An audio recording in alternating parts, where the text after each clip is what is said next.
What? Okay. That was weird.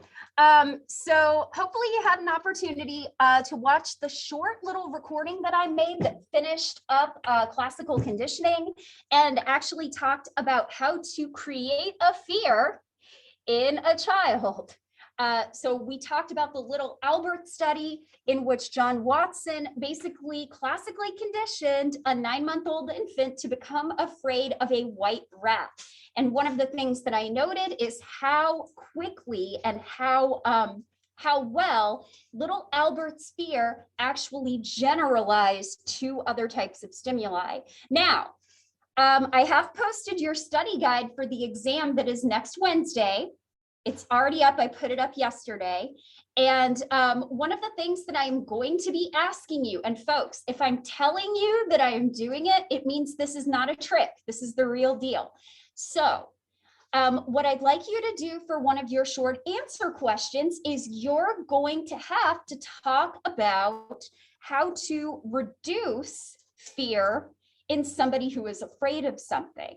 So using the principles of classical conditioning, we've seen that we can create fear by pairing something reflexively unpleasant with a neutral object. What we're going to have to do if we want to extinguish a fear is basically take something pleasant and pair it with that feared object, so that now the feared object basically becomes something that is no longer associated with that fearful thing.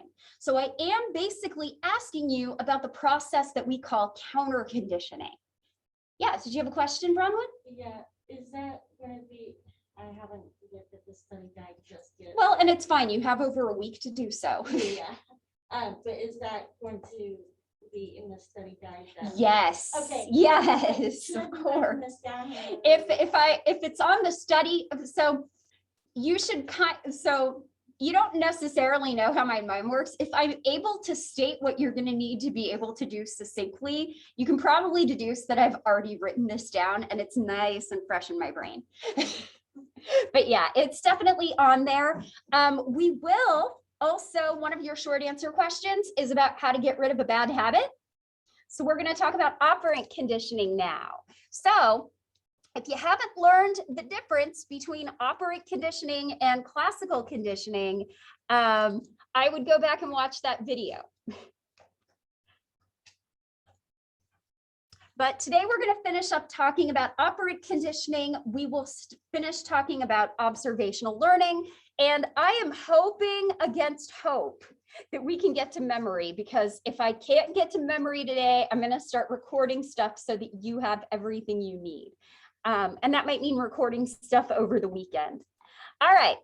So one of the things that I want to briefly go over again, and this is where I left off in the video, when we talk about reinforcement, we are talking about anything that increases the occurrence of a behavior.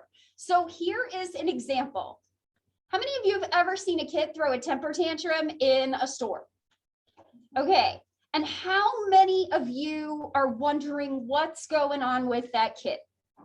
So, and odds are pretty good depending on the kid. That kid probably, this is not that child's first temper tantrum. So one of the things that we find is that behavior is often maintained because it's being reinforced. Now, here's what's really tricky is that people can be reinforced by different things. So if this kid is throwing a fit in a store, it could be for a variety of reasons. Maybe the child is tired and wants to go home and get out of something that they don't want to do. So removing the child from that environment is negative reinforcement, right? We're taking away the annoying, frustrating situation for the child, and that increases the likelihood that the next time the child is bored, a temper tantrum is going to happen. It's also possible that the child is throwing a temper tantrum because they want a toy and you won't give them one, or they want candy and you won't give them one, or they want your attention. All of those are going to be seen as positive reinforcers. So if you pay attention to them and tell them, don't do that, that's reinforcing for them. They're getting exactly what they want, even if it feels negative to you. Like, even if you're going like, don't do that, still positive attention for the child. If you give them a toy, they're going to realize that their tantrums mean good outcomes, positive reinforcement. They're going to be more likely to do that in the future. If you, and so in both of those cases, attention or a toy or a piece of candy can basically act as positive reinforcement. So negative reinforcement, at least in pop culture, is often treated like it's punishment. Negative reinforcement is not the same as punishment. Reinforcement always increases or strengthens a behavior. Punishment will always decrease a behavior. So positive reinforcement adds something desirable. When I do a good job teaching, sometimes students will say, I really enjoy your class. That's positive reinforcement for me. It increases the likelihood that I will keep reaching out and doing my best by my students. I get paid for the work I do, which means I'm likely to continue doing good work in the future. Now, a negative reinforcement is when I take away something bad. I have a sinus headache, not today, but let's say I have a sinus headache. I'm going to probably take some Sudafed. That's going to take my headache away. And because it's pseudoephedrine, it's probably going to do a lot of other things like increase my heart rate and make me feel really energetic.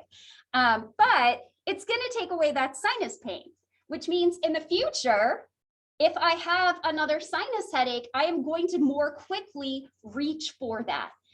It's reinforcing because it takes away something that you don't like. Does that kind of make sense? So reinforcement, if you want to figure out if something is a reinforcement or a punishment, look at the behavior that follows. If you see it increase or if you see it maintained, something's reinforcing that. If you see that it's decreasing, something is punishing. And I really want to impress upon you as we kind of talk through this. So this is true for animals. This is true for any children that you might decide to raise. And this is also true for the people in your life. We are all reinforced by different things. I could throw somebody some red Swedish fish for getting a correct answer. And some of you are going to find that really reinforcing. Some of you, you might as well have given me circus peanuts or candy corn. I don't mind candy corn. It's just too sweet for me, says the person who eats frosted apple Pop-Tarts, which are also amazing.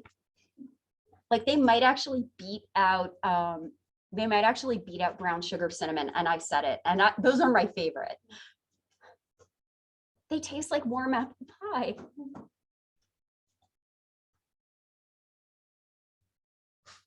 The transcript got confused. It went backwards. Is everybody good here? Ashley, do you need a little more time? Okay. All right, so let's kind of talk about reinforcers in and of themselves. So I've been talking about things like candy. Those are what are known as primary reinforcers. These are things that are innately reinforcing through their own sake. So that includes things like food, that includes things like drinks, that could include physical affection, getting a hug from somebody, because connection is a primary need that we also have. But you don't always get reinforced by innately reinforcing things like food or drinks. We can also have what are called conditioned reinforcers. Another word for this is a secondary reinforcer. So these are things that we learn are reinforcing. Can anybody think of any example of something that is not innately reinforcing, but we learn that it can be reinforcing? Anybody have any thoughts? So how about grades? Grades in and of themselves are just a metric of your performance, but I can tell you, for me, and maybe for some of you, my grades were some of the most reinforcing things. And folks, If I were in college with you, so if college me were in class with you right now, you would have hated me. I was that person who took my first college algebra quiz, got a 9 out of 10 on it and said, "Aw, but I really wanted a 10." I'm that person. Like I said, a little bit obnoxious. Interestingly enough, both I've heard my mother and my sister make similar exclamations when they were in college. So it's kind of clear this is probably genetic, but grades are learned reinforcers. There is nothing really all that different than getting an A or a B. Not really. You did well in the class. You did better than average. You're still going to graduate, and you're probably going to graduate with honors, but that A is way more reinforcing than that B, isn't it? Yes. Now, are there other reinforcers that you can think of that get their power through things like learning? Can anybody think of one? Something that's not reinforcing on its own, but we can use it to get other types of reinforcers?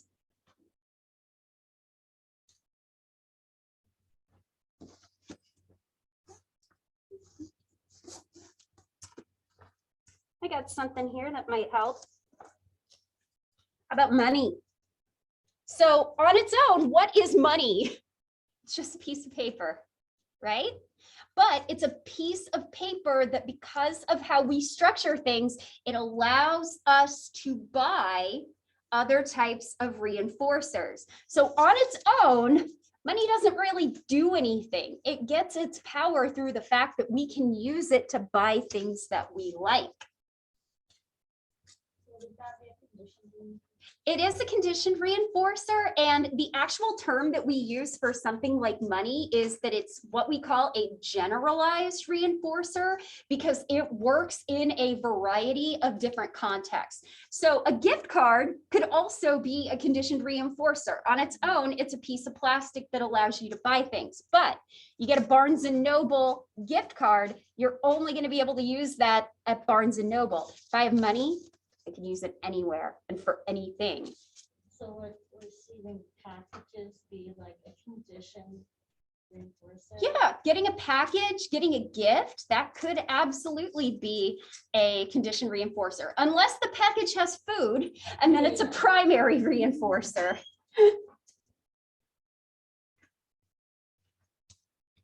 So here's the other thing, and I want you to think if you've ever seen this. How many of you have ever seen me teach class and walk out and somebody goes, "Very good job, Dr. Gilchrist. You did a great job teaching this lecture. Here is your bag of money." Do I ever get immediate reinforcement for the classes that I teach? No. My paycheck comes with a month delay. Likewise, you study and work really hard on your exams. You study hard. You don't find out what you get on the exam until a few days later. And for some of you, that could be reinforcing. And for some of you, depending on things, it could potentially be a punishment. But the idea is that oftentimes we don't get reinforcement immediately after we do something. Most of the time, our reinforcers are not immediate. Most of the time, they are delayed. So for an immediate reinforcer, if you answer a question in class and I say, "Good job," right after, that would be immediate reinforcement. But when you study hard for your test and engage in those behaviors that lead to good outcomes, you don't find out what the outcome is as soon as you take the test. You have to wait a little bit. I wish somebody came up to me as soon as I was done teaching and gave me a bag of money. I just get a direct deposit in my account every other Friday, and I'm like, oh, there it is. Cool. Now we can go to the grocery store. I mean, I can technically always go to the grocery store, but I'm like, oh, it's time to pay my bills for the month. Okay. Yeah, that's the thing about being a grown-up. It's all fun and games, but you also have to pay a lot more bills.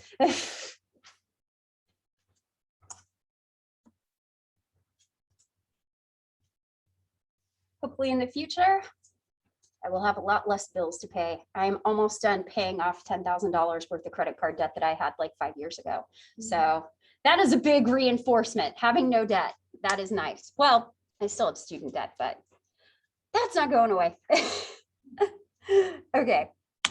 So we are not always going to be immediately, you don't need to write that down. We know that you're not always going to be immediately rewarded for the behavior that you do. And sometimes, shocker of shocks, you don't get rewarded for your good behavior at all. You only get rewarded for your behavior some of the time, not all of the time. So when we talk about reinforcement, there are two different ways that we can schedule out our reinforcement. So we can do what is called continuous reinforcement. We can reinforce a response every time we see it. So a rat presses a bar, and every time that rat presses the bar, he gets a food pellet. While you're writing this down, I actually took a learning and conditioning class in undergrad, and so we had lecture labs. So we had lectures, but then we would have a psychology lab class that I would have to take once a week. Y'all, I actually got to work with a rat in a Skinner box, and that reminds me that I owe you a rat basketball video. So I'm glad I jogged my own memory. We will get to that at the end of class, I promise. We fed our rat Fruity Pebbles as treats. So every time our rat pressed the bar, Fruity Pebble. So the rat got continuous reinforcement. Now, so sometimes we don't always get reinforced for the work that we do. Sometimes you answer a question correctly in class and I don't say good job. Sometimes you work really, really hard at your job and you don't get praise from other people except every so often. So what we find is that most of the time in life, many of the things that reinforce us are on a schedule of what we call partial reinforcement. Now, the thing about continuous reinforcement is that when you reward behavior every time you see it, and then suddenly you stop rewarding that behavior, guess what happens to the behavior? If I'm used to getting rewarded every time. And if I'm not getting rewarded every time, why bother continuing to do it? But so with continuous reinforcement, you get this really fast connection between the behavior and the reward. You learn that the behavior leads to more Fruity Pebbles. But if I stop giving Fruity Pebbles, that behavior disappears. It extinguishes. On the other hand, with partial reinforcement, when I'm only reinforced some of the time, the learning is more slow. But it's more resistant to extinction because you never know the next time you might get a reward. So it's resistant to extinction. It's actually beneficial and it's better for your learning and your behavior to only be reinforced some of the time rather than every time you do something good. And believe me, I would love to live in the world where every time I do something good, I get rewarded for it. But that's the other thing about being a grown-up. You don't get rewarded every time you do something.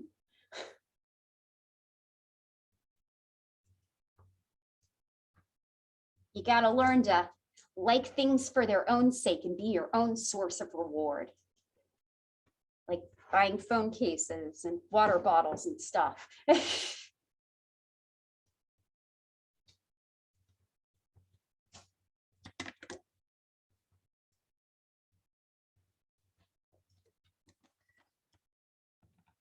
So thanks for being here today. I know that this weather is gross, but it's helping build your character. You'll be more apt to come here when it's like 5 degrees outside and there's 3-inch Grace, you're just like, no.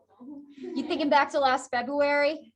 Woof. That was fun times for everybody. We had those 9 days.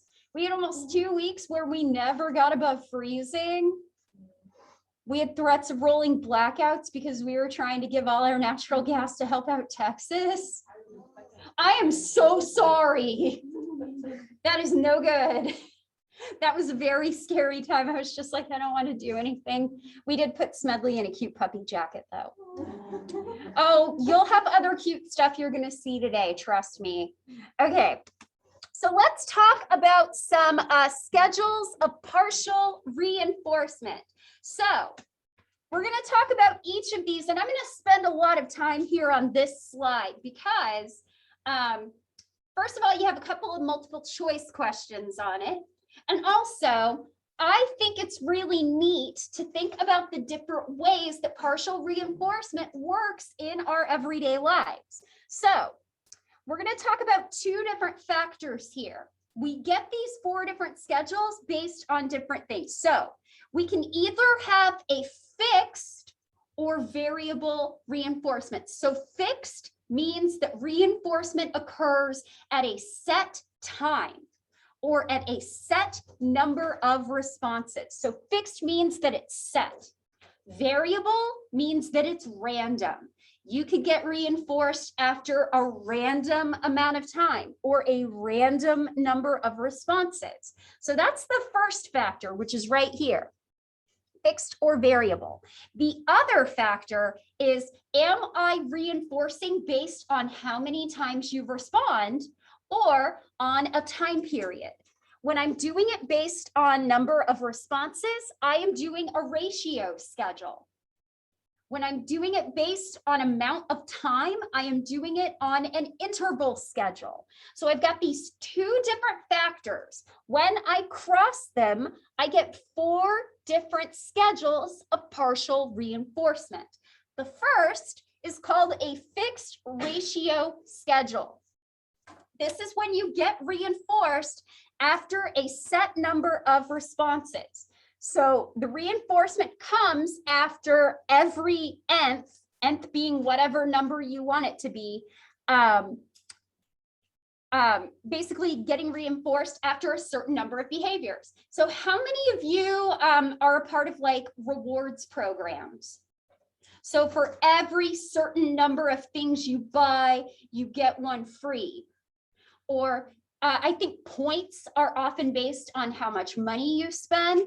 So I'm a member of the Aerie Rewards. I really like their workout clothes and their leggings. So every number of things that I buy, I get more rewards. I get a bigger discount. I think we still have places that do buy 10 of these, get the next one free. Maybe. I don't know if they do that anymore, but the idea here is that you get rewarded after a set number of purchases. Oh wait, the Domino's Club is like that, the Pizza Points Club. You spend a certain amount of money and get a certain number of points, you get a free pizza. So that happens after a set number of responses. Now, variable ratio is different. Variable ratio basically is you get rewarded after a random number of responses. It could be 1, it could be 10, it could be 250. You don't know. So here's kind of the catch. If you want to get rewarded on a variable ratio system, because it's random, that's going to force you to want to play or make as many responses as you possibly can. So a really good example of this is slot machines. How many of you have actually played a slot machine? So I've been to the Las Vegas airport. That is the only time I have ever played a slot machine. I was on a connecting flight to my sister's home in San Jose. And so I put a quarter in. You get a payout after a set or after an unpredictable number of responses. After my quarter play, I didn't win, but it is entirely possible that the person who comes next might get rewarded after they play once or 5 times. The crane games that you see in places like Walmart actually operate pretty similarly. They only pay out after a random number of plays. Okay. So then we have our fixed interval schedule. So here's a really good example. So after the first exam was done, how many of you started studying for the next one? Okay, few of you. How many of you are reading and starting to study the materials right now? How many of you are absolutely going to be doing it the night before? I hope all of you are studying the night before the test. I hope you're not cramming, but I hope you are studying. What we tend to find is with a fixed interval schedule, reinforcement comes after a set time period. So you know when the time period is. What's really interesting is that when you know that reinforcement is coming at a certain time period, here's what your behavior tends to look like. No behavior, no behavior. We're getting close to the end of the time period, and all of a sudden, everybody's behaving. Everybody procrastinates. And so when you actually watch behavior on a fixed interval schedule, when you know that you're getting reinforced at a set time, you're going to see a lot of people not behave much initially, but as that reinforcement time gets closer, more and more people start behaving. And it actually takes on this scalloping pattern. We like to procrastinate. Rats like to procrastinate. Members of Congress like to procrastinate. Many of them do not start passing bills until their legislative period is almost up. We all procrastinate. That's a fixed interval schedule. And then finally, we have a variable interval schedule. This is when we get reinforced after a random amount of time. So you're waiting on an email from somebody, but you don't know when it's going to come in. So what are you going to do? You're going to check it pretty consistently until that reinforcement arrives. So when you actually look at the patterns of responding, something kind of interesting happens. So we have a fixed ratio schedule right here. So we reward after a set number of responses. Here's a variable ratio schedule. These little hash marks are when reinforcement happens. And what you're going to notice is that in general, when you link reinforcement to the number of responses that you make, you're going to get a higher rate of responding. You're going to get a rat. So if a rat gets rewarded for every 15 bar presses, it's going to press those 15 pretty quick. It's going to get reinforced. And then after a short little pause, it's going to go right back to pressing 15 really quick. The same is true with a variable ratio schedule because you never know when you're going to get reinforced based on the number of responses you make. As I kind of mentioned with fixed interval, when you get reinforced after a certain, at a fixed period of time, we tend to see a little bit of procrastination. We don't really get a lot of responding until the time for reinforcement gets closer. And then finally, with a variable interval schedule, when we don't know what time something is going to arrive, we check it pretty steadily and consistently. So generally, we're going to find that responding is often more consistent with a variable schedule. Look at how smooth the variable ratio and variable interval lines are compared to our fixed ones. They're very smooth. Responding stays pretty consistent. It doesn't really go in fits and starts like our fixed schedules do. I am not going to ask you to reproduce these figures. I just wanted you to look at them.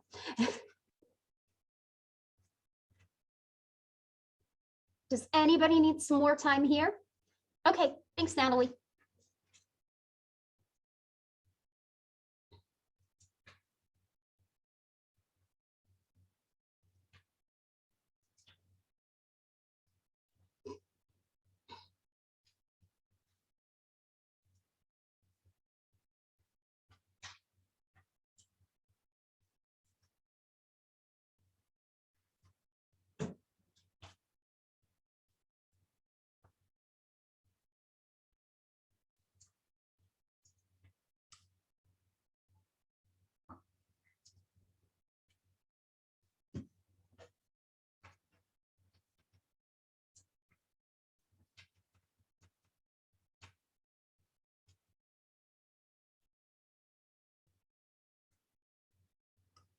Right, you good?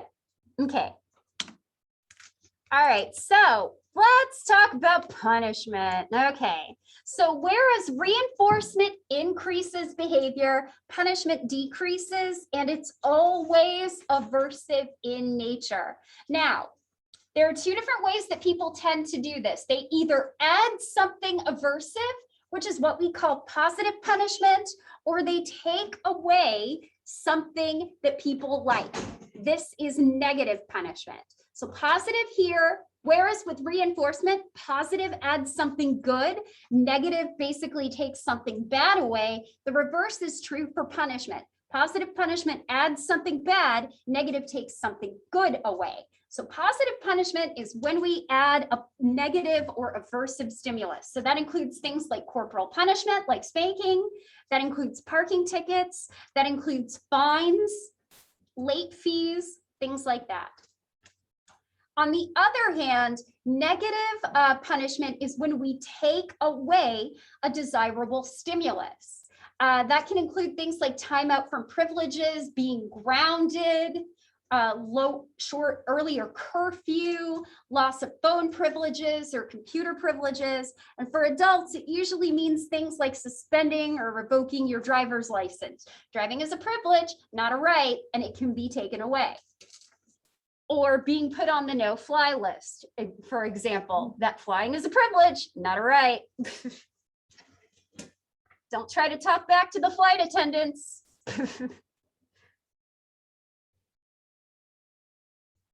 So one of the things that you may find is that in general, punishment can be an effective way to reduce behavior, but there's a lot of debate, not only in terms of parenting, but in terms of managing people, such as employees, in terms of what's going to work better to shape and modify behavior. If you want to change somebody's behavior and get them to behave well, what's more effective? Is it punishment or is it reward, or is it both factors? If you look at the work of somebody like B.F. Skinner, Skinner actually believed that it was far more important to reward good behavior through reinforcement than it was to punish bad behavior.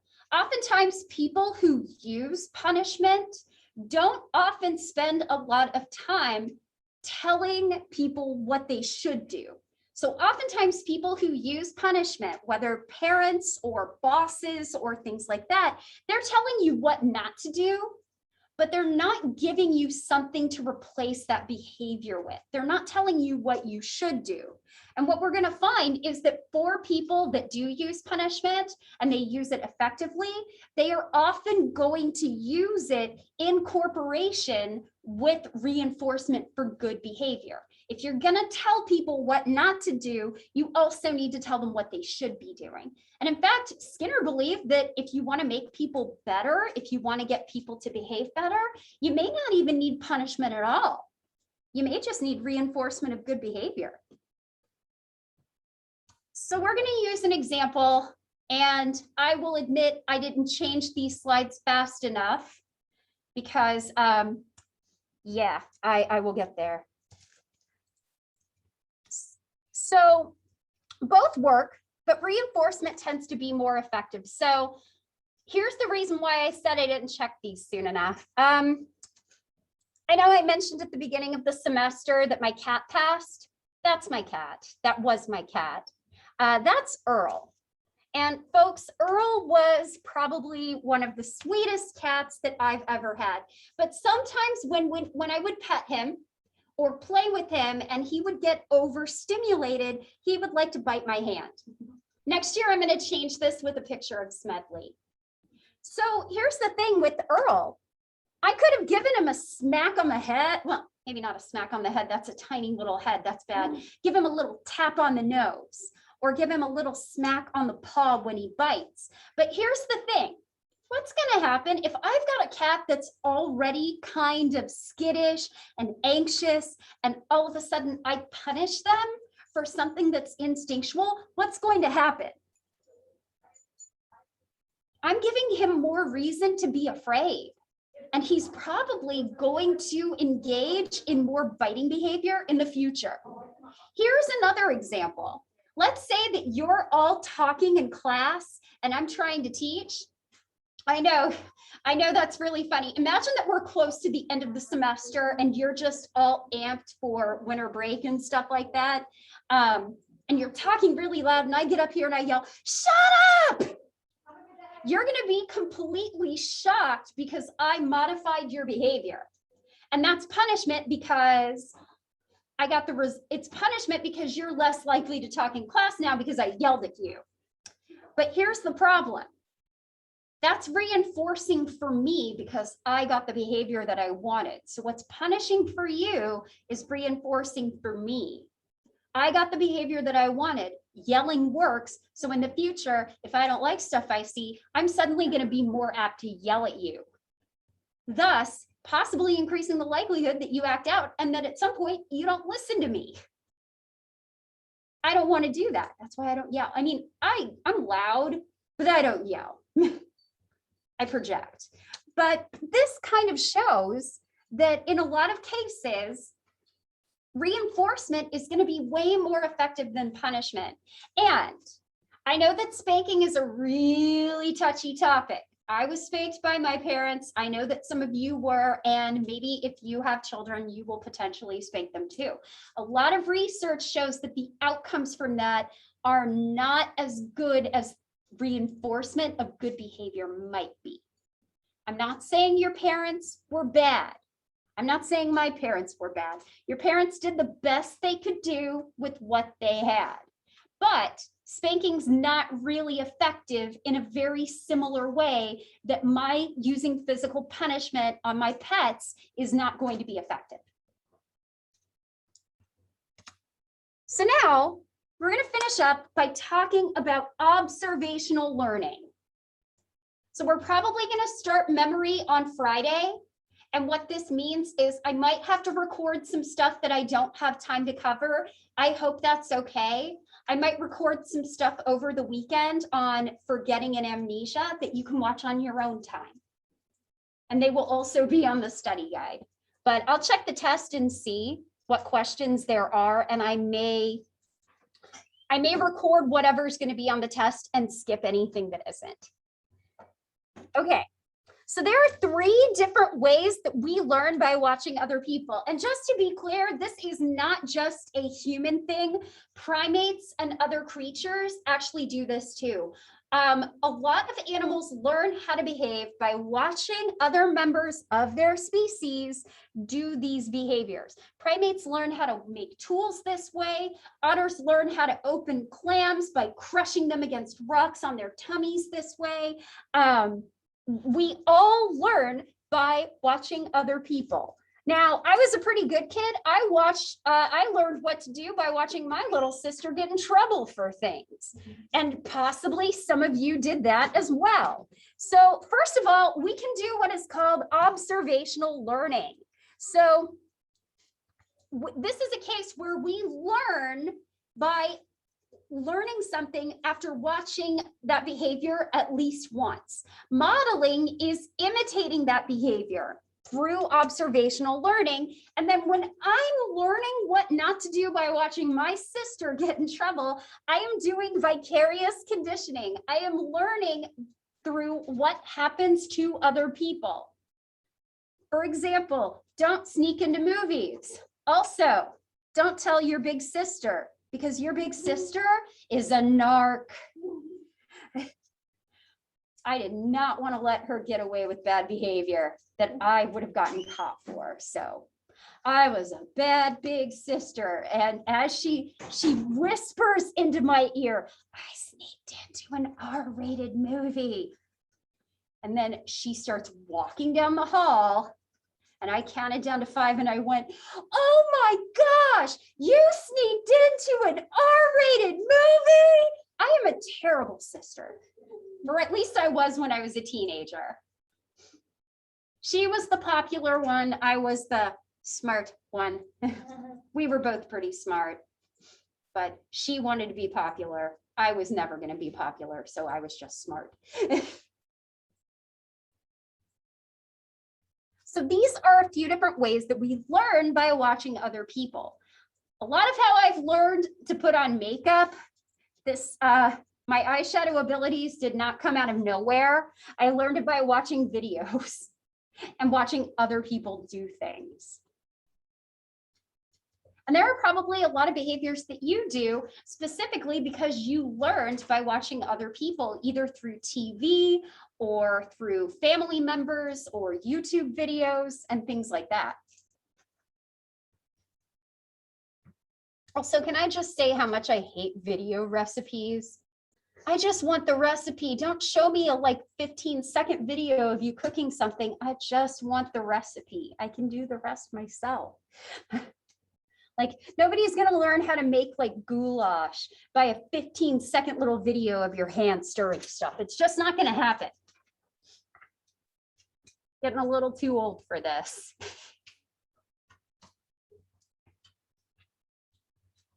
Okay, so we want to imitate other people. And it turns out that there might actually be a brain-based mechanism that actually enables us with the ability to imitate. So we have what are called mirror neurons. Now, not everybody believes that mirror neurons are legit, but mirror neurons tend to be found in the frontal lobes. Why the frontal lobes? Because that's where the motor cortex is. That's where a lot of your body movements are coded. Mirror neurons tend to activate and fire not only when we ourselves do actions, but they also fire when we watch other people doing those actions. So it's almost as if our brain is mentally simulating what we see other people do. And so this is one way that observational learning becomes easier. Some people have actually said that mirror neurons might actually help explain why we develop the ability to have empathy, to put ourselves in other people's shoes. And I think there's probably less scientific basis for that idea, but there's more that we need to learn.